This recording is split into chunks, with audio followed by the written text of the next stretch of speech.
Welcome. You're watching First Principles AI, where we prioritize depth over trends and understanding over hype.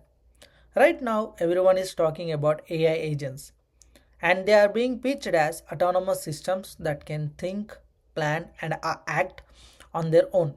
It sounds like sci fi, but if you look under the hood, most of the what it's being sold as an agent is just a standard workflow with a fancy new name. And that confusion isn't just annoying, it's expensive. It leads to fragile systems and bad engineering decisions. So, today, let's strip away the marketing. We are going to define what an AI agent actually is from the first principles. No demos, no tools, and definitely not hype. So, coming to the core problem. The core problem is that the word agent has been stretched until it become meaningless.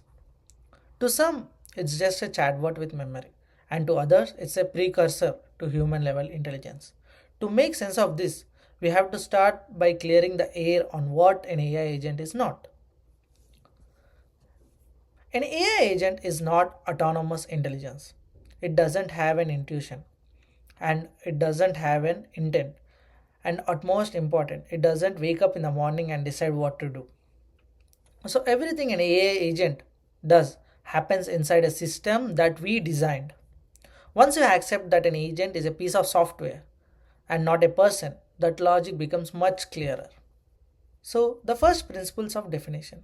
From the first principles perspective, we don't need a 50-page white paper to understand an agent. You only need four things, and those are state, where is the system right now, and goal, what are you trying to achieve, and the policy, how does it decide the very next move, and the last one, the feedback loop, how does it know if it messed up. That's it. As its core, an AI agent is just a control loop and not a mind. If you remove the loop, you don't have an agent, just have a script. So that's it. The loop is the engine. It's a constant cycle. The agent observes the world. It chooses an action based on its rules.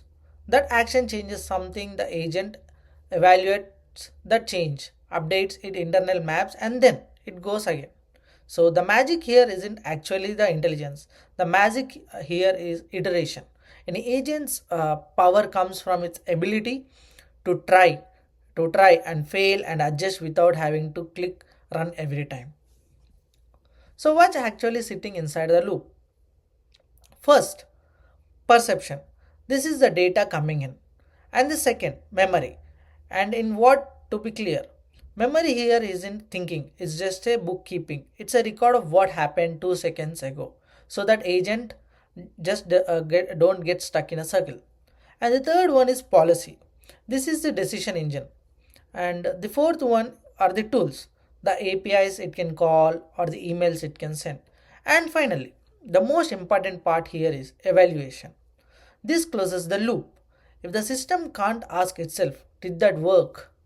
It isn't an agent, it's just a blind automation.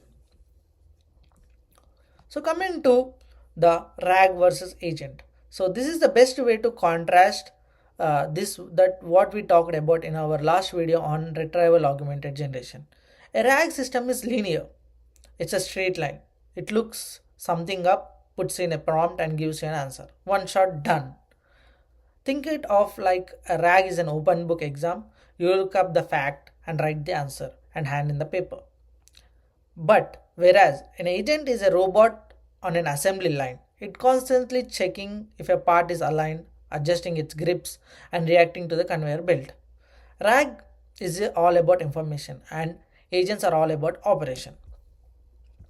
So, where should you actually use this? Agents thrive in structured environments and task orchestration or multi step workflows, things with clear guardrails and measurable feedback.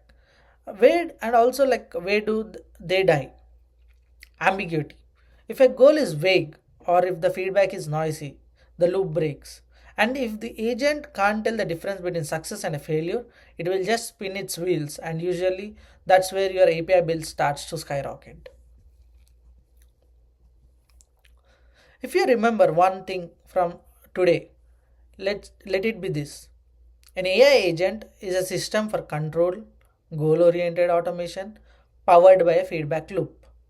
The power isn't in the large language model, the power is in the loop.